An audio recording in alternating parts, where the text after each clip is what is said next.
not here to start no trouble. We're just here to do the Super Bowl show.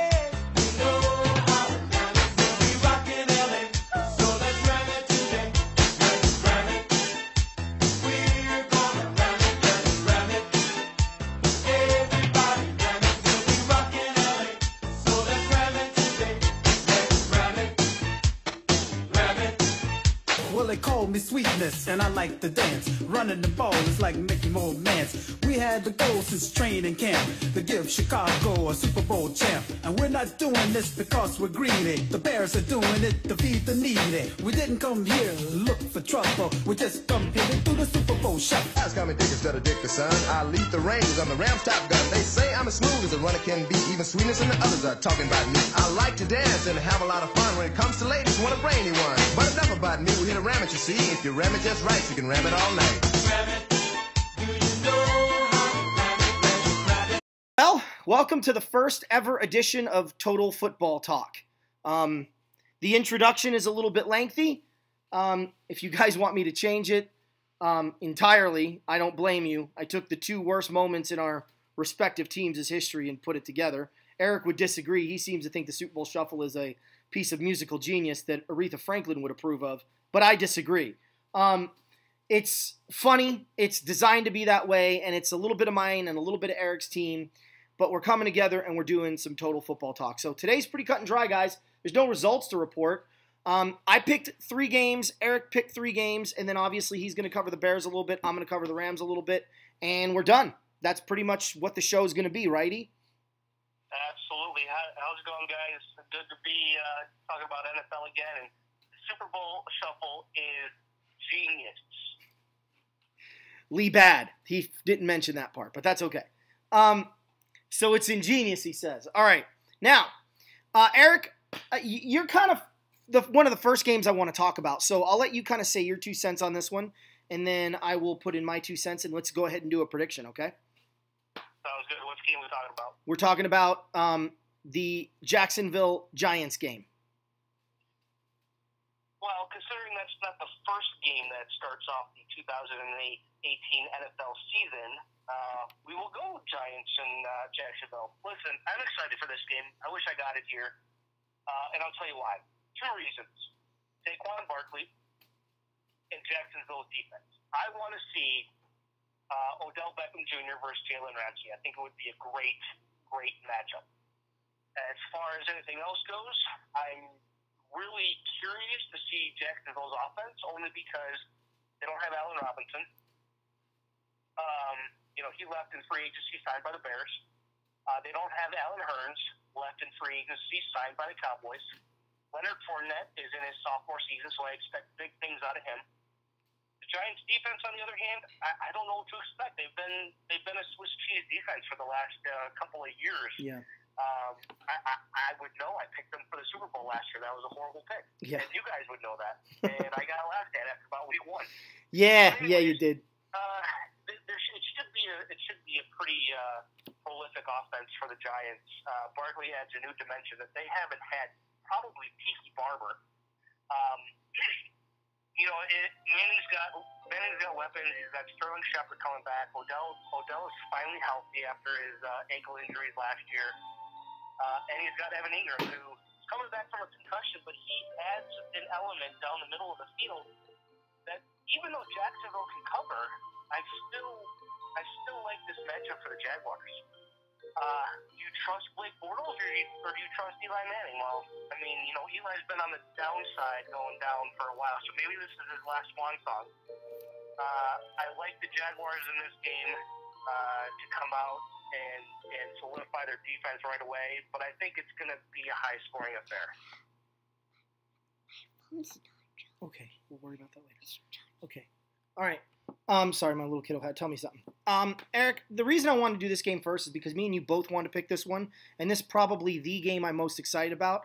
The Giants last year were I would argue that the Giants and Texans last year were 2 of the more talented 3-13, 4-12 teams that were out there. Now, that being said, I don't think the Giants were a playoff team last year. I don't think they're a playoff team this year, because as good as their offensive weapons are, they still have one problem. They don't know how to stop anybody on the offensive side of the ball. Now, I actually think that Leonard Fournette's going to have a down year this year, because traditional running backs that carry the load the rookie year, have a slip the second year, and then come out of their shell and really explode. I mean, even Walter Payton in 78 had a down year by all career standards. I don't even think he rushed for 1,000 yards in 78, if I remember correctly. And then 79, he had a bounce-back year, and Walter Payton was Walter Payton for the rest of his career. Eric Dickerson's kind of the exception to the rule. He came out like a just storming out of the gates and never seemed to have a down year. But, even Todd Gurley had a struggling sophomore year. That tends to be the pattern for a running back. I don't know that the Jaguars have seen anything. Oh, yeah, right. They have seen something like Saquon Barkley. They've seen Le'Veon Bell and stopped him twice last year. I agree with you. I think the Jags are going to win this game. I don't think it's going to be a blowout. You asked who I trust more, Blake Bortles or Eli Manning. And I've said this over and over again, I'll take Eli Manning all day, every day over just about any quarterback in the NFL. You give me a guy that consistently beats the best teams in the NFL with nothing around him over a guy that has a loaded team around him but hasn't stepped up and shown the propensity to make the big play at the right time, it's a no-brainer to me. He didn't have weapons last year. They were all injured. He didn't have an offensive line last year. He'd take the football, one-step drop, and he was removing his helmet from his a-hole. The guy had no idea where people were coming from, and yet they wanted to blame him. The head coach was as predictable as the sun rising and setting in the East and the West. He would run, pass, run, and then when they got behind, it was pass, pass, pass, pass, pass, pass, pass, pass, pass. You didn't even need to have honest to God, the fact that anybody played the Giants with less than one defensive lineman or more than one defensive lineman last year was a darn joke. So that's all been fixed. So I think the Giants are going to have a strong year. I think it's going to be a fun game to watch, but ultimately I agree with you. I'm picking the Jaguars to win. I'll even go with the score here. I'll say Jacksonville 24, Giants 13. Yeah, I think it might be a little bit higher than that. I think the Giants get into the 20s. It is week one. Stranger things have happened. Yep. So. All right, so let's talk about it should still be a good game to watch. Oh, I believe so. And don't get me wrong, I think the Jags will have like a 3 or 7 point lead, and then there'll be a turnover at the end of the game, and the Jags will move up the field and get the 10-point difference and make the odds makers very happy. Let's jump to the first game of the year. This is the second game. I'm not particularly going to watch it. Not that I have anything against Atlanta or Philadelphia. I mean, I'll be watching on my YouTube or on my iPad, I guess, because I do have Calvin Ridley on my fantasy team. But I'm not expecting a lot, out of this game. I don't think that Nick Foles is going to come out and do what he did last year in the playoffs. I don't think that the Eagles' defense is going to be as strong as it was a year ago because I don't think they're going to be as hungry. Now, like you said, stranger things have happened, and we could totally be proven wrong on that. Atlanta was a dropped touchdown away from advancing to the AFC Championship game. Now, if frogs had wings, they wouldn't bump their rear ends when they hop, so I don't want to hear about what if. But I will tell you that I do think Atlanta has enough firepower offensively and defensively, and they're healthy to go into Philadelphia and pull the upset. I actually see the Falcons winning this game by about 7 or 8 points. Okay, I'm done doing games with you because we actually had like the same picks, which makes the show boring. And I'm not changing my pick. So listen. Last year in week one, Kansas City went into New England to stop the crap out of them. Okay, and I don't foresee this happening. But here's what I do see. I see the healthier team winning this game, and that healthier team right now is the Atlanta Falcons. Yeah. Matt Ryan is ready to go. Julio Jones got into camp early enough to where he's not going to miss a beat. They have Mohamed Sanu, who's still going strong. Calvin Ridley, who adds another element to their offense. And don't forget your Freeman and Tevin Coleman combo, and of course, whatever tight end that Matt Ryan wants to throw to, and I can't think of who that is exactly at this point. However, the Eagles do not have Wentz. They do not have Jeffrey. They do have Mike Wallace. Sorry, I'm not afraid of Mike Wallace at all. They finally are giving the ball to Jay Ajayi as their lead back, which is smart. Mm-hmm. But that defense is going to keep them in games throughout this whole year, depending on when Carson Wentz comes back. Listen, Freeman and Coleman are going to have a tough time running inside on that Eagles defense. They signed Haloti Ngata. And I'm going to say it again until I'm blue in the face, because Haloti Ngata was one of the best run defenders when he was on the field last year. Detroit was ranked number 1 when they had him. He got injured. Detroit fell to really close to last. Yeah. Okay? So that's another – they just kept adding and adding and adding to that defense. So I see a close game. I see a Matt Bryant field goal to win it. Oh, for sure. 27-24. Yeah, I totally could go with that. I mean, I could even see like a 27-26 kind of game where the field goal literally is what puts Atlanta over the top. I could easily see Philly winning this game. Listen, you wanted to talk about Tampa Bay at New Orleans. I don't know why. I will say one thing before you go, that I do believe that the Saints will be 2-2 in this 4-game stretch without Mark Ingram. But this is not one of those losses. Go ahead. No, the Saints have 2 games that they should start out 2-0 against, and that's Tampa and the Browns. Listen, I'm excited because Alvin Kamara is the featured back for the first 4 games because Mark Ingram is suspended. Now, what I also want to see is that defense, because in 2 games versus the Saints last year, Mike Evans had 62 total yards. Total yards receiving. And now Marshawn Lattimore is a year older in this league, a sophomore quarterback who learned a ton as a rookie. Guess we don't get any better than that. Can you say shutdown? I can. Yeah. Listen, here's why I'm giddy about the Saints right now. Drew Brees is about to pass Peyton Manning for all-time passing yardage, and I can't be happier that it's going to be Drew Brees number 1 and then everybody else number 2. I want to see Manning's name off that number 1 spot. As you can tell, I'm not a big Manning fan. Yeah, I'm a big Drew Brees fan. Okay, but to see Kamara, and you know what? Drew Brees now has a tight end that he is familiar with, that is going to surprise a lot of people in Ben Watson. You still have Michael Thomas, okay? You still have Ted Ginn Jr. So what's not to like about the Saints offense? I don't see Drew Brees throwing for less than 30 touchdowns this year, okay? Last year was an anomaly, okay? 23 touchdowns. Mark Ingram and Alvin Kamara both took the load off of New Orleans and Drew Brees and said, put it on our shoulders, and we're gonna add a new element. Now that made that team scary last year because they could run. What did they do in Buffalo last year? Drew Brees did not have a touchdown pass. I know. They ran. Even Drew Brees ran for a touchdown, which is semi unheard of. Okay. So now they might go back to their ways. I actually have a feeling they're going to go back to their throwing ways. Keep Kamara healthy. They get Mark Ingram back after their 4th game, but I believe they have a bye in week 6, so he gets 4 games a week and then an off week. And then they also signed Mike Gillislee, so that's going to give them another running back to use at the goal line, and why not just pound the ball in? Look, I mean, listen. New Orleans is going against Ryan Fitzpatrick this year, almost the king of interceptions. So why not like the Saints? If you do an Eliminator Challenge, they're a great play this week, okay? I see the Saints in a blowout in the Dome. Well, I agree. The Saints are going to blow out the Buccaneers. I'm not excited to see this game at all. I'm more excited to see the Saints against the Browns in week 2.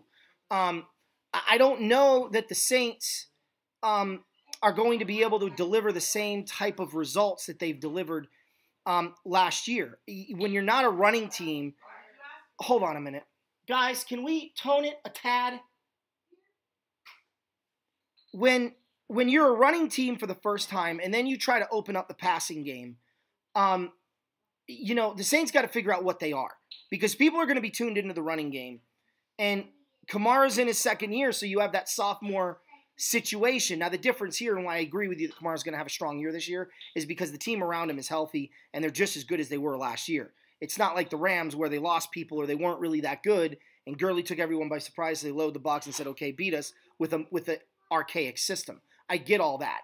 And I actually think the Saints are going to have a strong year, but I think they're going to have a strong year because I think their division is garbage.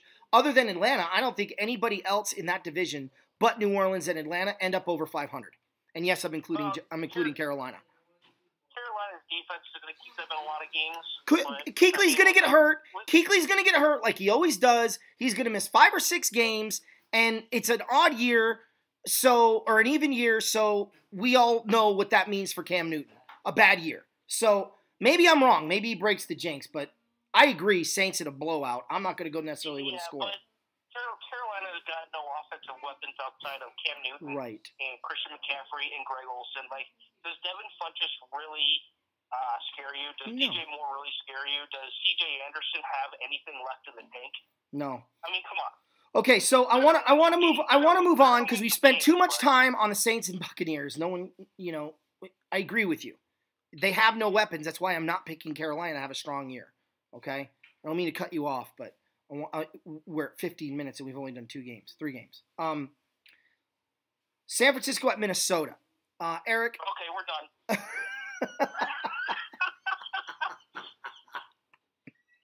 Okay, let me ask you a question.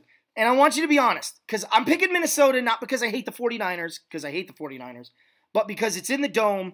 It's going to be the Vikings defense against the 49ers, number one. And then you have to look at the simple fact that the 49ers defense outside of Sherman don't scare anybody. Their defense still has a lot of holes, and I'm excited to see their running back come back. I'm excited to see that wide receiving core go off, and we already know that their offensive line can mow the lawn. So I'm actually picking Minnesota to win this one. I'm not going to say a blowout.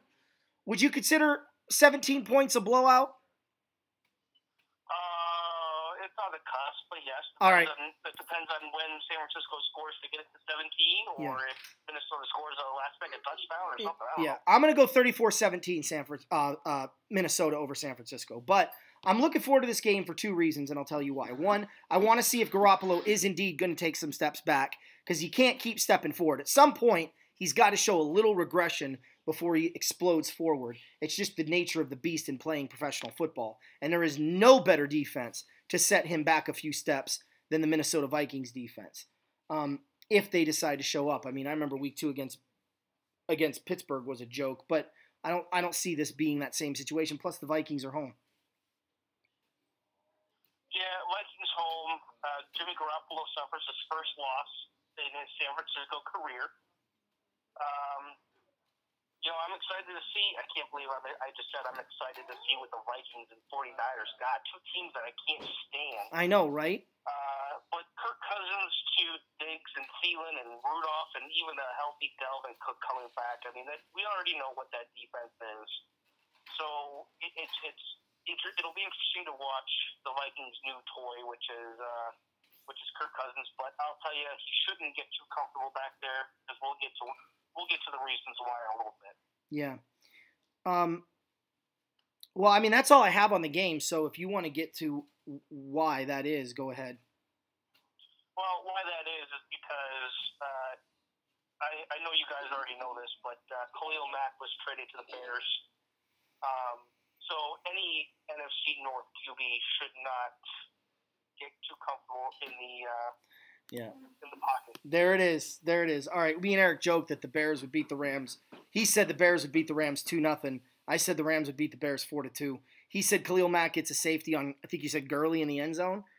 And I said that Aaron Donald would get 2 safeties, one against the quarterback on a sack and one against Howard in the backfield, probably in overtime to win it 4-2 in OT. Watch. Anyway, I want to go to a game that I don't think a lot of people are talking about. And honestly, this is the game I'm most excited about. And I'll tell you why.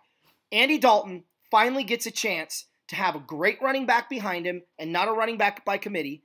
He gets a talented wide receiver who's coming out of the injury blocks, and it looks like he's going to have a healthy year. You've got A.J. Green, who's out to prove to everybody that he's still an elite receiver. You've got no pressure of him looking behind his back at a very good backup in A.J. McCarron. And then on the other side of the ball, you've got the return of Andrew Luck, which I think is going to be just fun as heck to watch. So, unless, of course, they pull the trigger out from underneath us again and decide not to go with him in week 1. But I foresee him as the starting quarterback for week 1. I just think this is going to be a great game. And it's in Indy. And fun fact, the last time the Bengals started a season off in Indy was 1988. Yeah, I knew you were going to say that. It's crazy, right?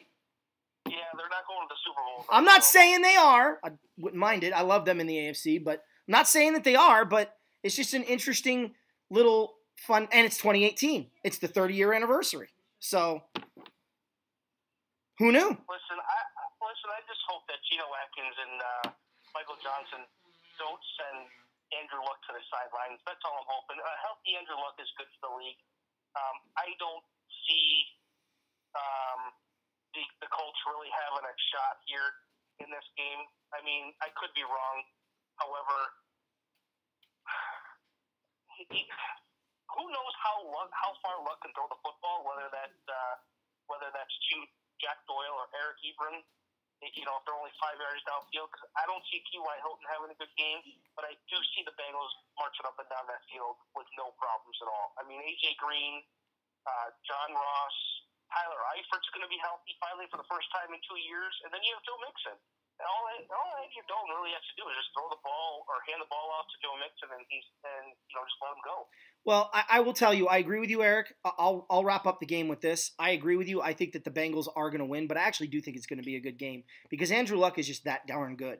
And if he can hit his checkdowns and if they can find some kind of a running game, you said yourself, Cincinnati probably isn't going to the Super Bowl. Their defense doesn't necessarily impress me. It's their offense that does. So we'll kind of see how those things break down. Now, the other one that I had on the docket was, real quick, Pittsburgh or Cleveland, who you picking? Just say who you're picking. Part of me really wants to pick the Browns only because, the Browns play the Steelers tough at home. I just can't do it. With or without Le'Veon Bell, I just can't do it. I think, it's going to be one of those 10-7 games. All right, I'll give you that one. I'm not going to make a prediction. I picked the Steelers in a blowout, but nonetheless, we'll move on. All right, Seattle at Denver. Not going to spend a lot of time on this. Let me tell you why I'm picking it, guys. It's an old-school AFC West matchup, and I always like seeing the Seahawks go up against their old AFC West rivals because it kind of reminds me of a better time. Going into Denver has always been tough for Seattle. Going into Seattle has always been tough for Denver. If you look at this series, it's almost a 50-50 split. The team at home tends to win this game. I think Denver's got a better defense than the Seahawks, clearly. I don't think Seattle has any weapons whatsoever on offense left to go to. It may be that Austin Peay from San Diego State comes out of nowhere and looks great. I doubt it. That's a tough defense to run on. I'm going to go with Denver, and I'm going to go 41-14 Broncos. Wow, talk about revenge of the Super Bowl. I'm not going to go that high, but I see more like 31-23 in favor of Denver. I'm excited to see the combo of Von Miller and Bradley Chubb. Case Keenum is out and they're slinging it to Demaryius Thomas and Emmanuel Sanders. And I really think that Sanders is actually going to have a big bounce back year. I think he's going to have a better year than Demaryius Thomas. But I'm looking forward to seeing what Royce Freeman can do, the rookie running back that cool. the Broncos are going to send out there. They let C.J. Anderson go, as I mentioned, that he's now in Carolina. But Seattle, I don't know. I mean, the one guy on defense who is worth even talking about is Bobby Wagner right now. Yeah. And Earl Thomas is finally back. He decided to show up to practice today, which is interesting because Seattle wants a second rounder. The Cowboys offered a third rounder. Then they upped their offer to a second rounder. Earl Thomas says, I'm coming back to practice today. And then Seattle mixes the deal with Dallas. And there might be more into it, but that's what I got out of, reading what I read. So is he going to play the rest of the year? I mean, he was already out about $1.8 million for missed time. So who knows? Well, seeing what's going to go on, especially in Seattle. I mean, they can't be good for the locker room. Just as like some of the offensive linemen are not happy about Le'Veon Bell right now. So I don't foresee. I see Russell Wilson running for his life. I'm sorry. I agree. I don't care who you have to hand the ball off to. Doug Baldwin's a little bit nicked up. Tyler Lockett's not 100% healthy. That offense is going to suffer this week. All right. Well, before we go to the Bear game, let me just say this. Redskins over Cardinals 27-7. So Just it's that easy. The Cardinals are garbage. Sam Bradford starting, so yes. Well, I don't give a crap if Rosen was starting. Okay, I don't care if Neil Lomax was the starting quarterback. That team's got problems. Hey, but if Jake Plummer was starting, you take the Cardinals. Oh, you know I would, because he'd find a way to win it in the fourth quarter, down 21. It'd be 28-27 Cardinals after the 2-minute warning. Anyway, go ahead, do your Bears. Let's hear it. All right, well, the Bears are, part of me really wishes that Roquan Smith was in there from the get-go, so he'd be ready to go for this game. I don't think he's going to play the whole game. I really wish Khalil Mack would have practiced a little bit before he got traded, so this way he'd be a little bit more in game shape, so we don't know if he's going to be any game ready or what. So I'm really interested to see the development of Mitch Trubisky, and we'll know right away. I mean, there's no better way to go out there and say, hey, your first start of the new year after you were a rookie is against Green Bay. They're celebrating their 100th anniversary at Lambeau on Sunday Night Football. Go get them. Well, you also have a new head coach. You have new wide receiver weapons and a new tight end. Go get them. And that's what they have. They have Trey Burton at tight end. They have Allen Robinson and Taylor Gabriel at wide receiver. Jordan Howard and Tariq Cohen are back. So, it should be an interesting and fun offense for the Bears once they start clicking. Do I think they're going to win in Green Bay? No. Unfortunately, the green and yellow, it's not gold. You want to see gold, look at Pittsburgh's tan. It's green and yellow. They unfortunately took over the series lead last year by 2, and they're going to go up by 3. So, well, 24-17 Packers, and I can't believe I just said that. This is a series of streaks, though. They have always flipped and flopped and flopped and flipped, and I think that's an interesting dichotomy. Look, right now the Packers can't feel good about the Bears having Khalil Mack. Because their investment, their $189 million investment, whatever it was, is in real trouble. And what I think is going to happen is that Khalil Mack is going to come around that corner, and I think he is going to lay the smack down on Aaron Rodgers at some point in that game. And I think you're going to see Aaron Rodgers starting to become predictable and running away from that side of the ball. When you can cut half the field off on Aaron Rodgers, you really improve your chances to win. The problem for me is this, Eric. If the Bears lean on Howard, I think they have a really good chance of pulling an upset. But I also think at some point they're going to need Trubisky to make the play. And, absolutely. And this is a tough spot for him. I remember the Rams needed Jared Goff to make a play against the Redskins. He threw a pick. They needed Jared Goff to make a play against the Seahawks. His guys let him down and dropped the football. After that, Jared Goff made all the throws. And the guys, when they didn't pick him up, he found another guy that would pick him up. I just think the first 4 weeks for Trubisky this year is going to be a matter of feeling his oats and gaining that confidence. So I'm going to say the Bears lose, but I'm going to say 24-21. And Eric, I'm telling you right now, this could be an overtime. It just depends on how they play. So I agree with you.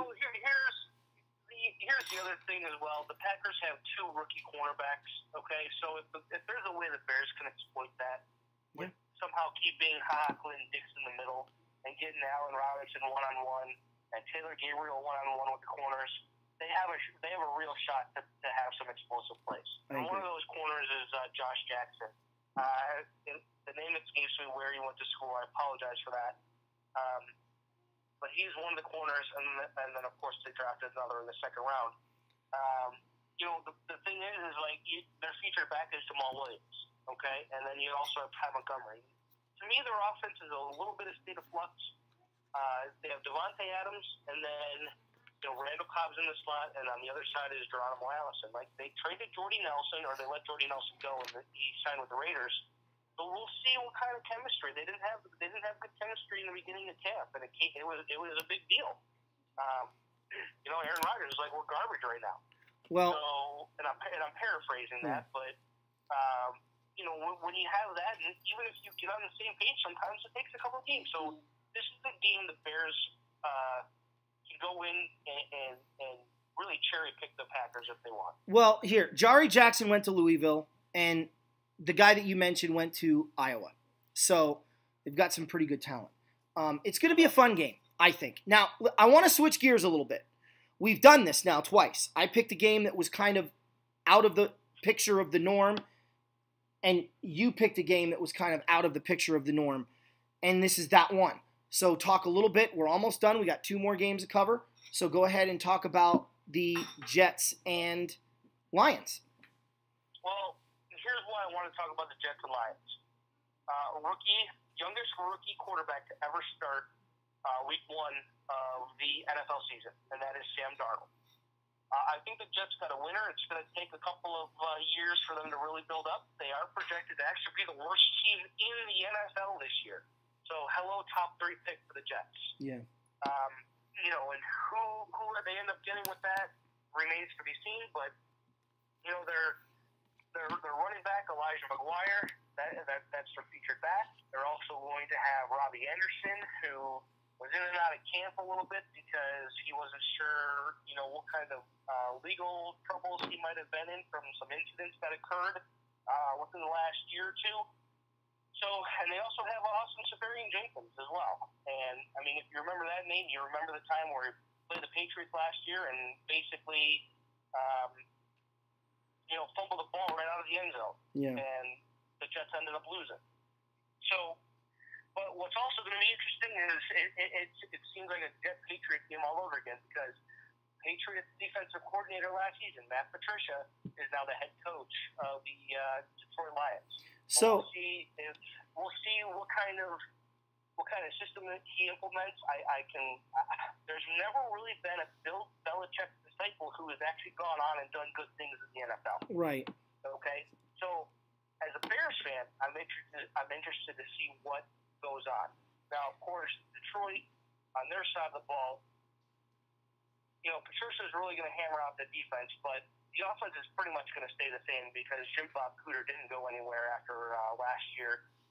So, I mean, Stafford, they did get a new little weapon on offense, Auburn running back Kerryon Johnson, who could really take that offense and be the running back to be the first 1,000-yard rusher in years in Detroit. Right. So, That's going to have to happen if the Lions are going to be a threat. Look, I believe that Patricia is. But you don't pay Matt Stafford that much money to hand the ball off. I know Dude, it's the right thing I'm to do. so done with that. Why do people keep saying it's this? the right thing to do. Relax yourself. No. Okay. Why do you guys in the media continue to pound that stupid line? Do you think Matt Patricia gives a flying fart how much Stafford makes, or is he going to watch his own rear end and try to win football games? Because I promise you, Matthew Stafford would rather win a Super Bowl than be the guy that never won a playoff game, went 8-8 his whole career, and had all these gaudy stats, but never did dink on a stink. Like, I'm sorry. It is such a stupid line. Matt Stafford to throw 4 interceptions on 4 consecutive passes. You think he'd be taken out of the game? No. Because your backup quarterback is not going to win you those games. Understood, but that doesn't mean you have to throw the ball 60 times just because the guy's making $89 million or whatever it is. That's what they're paying him for, is for his arm. No, they're paying him, Eric, because he's a franchise quarterback that they believe can win them a championship. That's why they're paying him. Which won't happen in the NFC. Well, I don't disagree with that. We're not disagreeing there, okay? But let's stop this nonsense that they're paying him to throw the ball 60 times. They're paying him to win football games, and they believe he's one of the best in the league. Now, granted, he is going to throw the ball. All that means is, to the fans, if you're watching, is when a guy makes that much money, come crunch time, at the goal line, they're probably not going to hand the ball off. They're going to pull a friggin' Pete Carroll. That's all that means. Other than that, yes, they're going to try to have a 1,000-yard rusher. Yes, they're going to try to be balanced, because that's the only way they're going to win, especially in that division. Try, but they never do. Well, again, we don't disagree there. It's just the statement of they're not paying the guy to hand the ball off. I completely loathe that statement because they're paying the guy to win football games. And yes, sometimes that means you have to hand the ball off. Don't believe me? Look at this year's Super Bowl champion, the Los Angeles Rams. And yes. Then why are they playing this season? Well, just because they have to get the formality going. You heard. They already printed the tickets. You're the one that told me that. That's right. I did know that. All right, look. They printed the playoff tickets. Yeah, they did. Isn't that funny? Look, Jets, I'm not picking the Jets, but I'm not picking a blowout either. I actually think the worst part of this game is going to be the announcers. The only way to enjoy this football game, and that's a shame because it's going to be a really tight game, and it's going to be back and forth and fun to watch, but then you're going to have to hear, short by a yard, or yard. If I hear that woman's mouth one more time, I'm going to take a nail gun to both of my ear holes. But mute it, because it's the only way you're going to enjoy the game. But that should be a good game. I think they're competitive, and I think the Lions will win a close game because I don't think the Jets are good enough to beat the Lions, but I don't think the Lions in week 1 are good enough to blow out the Jets either. So I got Lions by 2. What do you got? Lions by 10. Wow. Okay. I wouldn't call that a blowout, but still a close game. All right. Speaking of a game that should be a blowout, this one kind of lost a little bit of its luster, Eric. Wouldn't you agree with the trade of Khalil Mack? The Raiders were already a dumpster fire before the Khalil Mack saga began, and the saga's been going on for 6 months. I'm sorry, but you don't give a head coach 10 years, $100 million. No. So this is all on the Raiders for everything that's happened. Yeah. So yes, the whole Khalil Mack thing, that just added fuel to the fire, but their offense was already in the tank. Oh, I agree. Look, I don't know how the Raiders stop the Rams. You're going to put 8 in the box. They're going to throw. I think Braden Cooks is going to have over 150 yards receiving. I think that the running game is going to have over 100 yards. I think Todd Gurley is going to have another 200-plus yard game. I think Jared Goff is going to probably come out a little rusty. I wouldn't be surprised if he had a 60% completion percentage at the end of the game, just because he hasn't played much. But I know he's been practiced, but practice isn't the same. But what I'm really excited to see, Eric, is that defense. I mean, the Redskins ripped that Raider offense apart last year, and this Ram team is so much better. This is going to be one heck of a game to watch. Do you agree? I think it's going to completely favor the Rams. So there's nothing for the Raiders on this side to be excited about. So it's going to be blowout Rams. So what do you got for a score?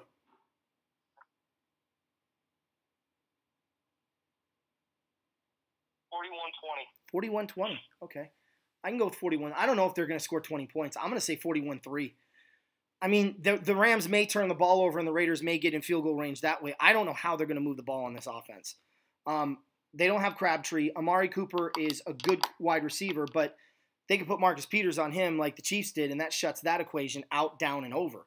It's going to be, if you're a Ram fan, this is going to be the game to watch. I mean, there's not a lot of analyzing to go on here because at the end of the day, they got to shoot the gun, kick the football off, and, pretend like they can tackle because it's the NFL and no one tackles in the NFL anymore because they're afraid of a penalty. But either way, they got to try to play the game of football first. On paper, this looks like a blowout, and the loss of Khalil Mack is just crippling. I got nothing left to add, guys, except for the fact that this is going to be, if the Rams blow out the Raiders, then we know exactly what we have taking the field in 2018. If the Rams struggle with the Raiders, then we're going to be looking at this preseason and going, how is this a preseason problem or is this going to persist? And we'll have to do a wait-and-see approach for 4 weeks and then see how the Rams start to look after week 5. So it's going to be one or the other, in my opinion, Eric. Wrap it up on that. What do you think? Well, it's a game for them to start out well on, and it's better than starting out with a 49ers team who, when they played early in the year last year, it was back and forth, and they only won by 2. So I think it's a good way to,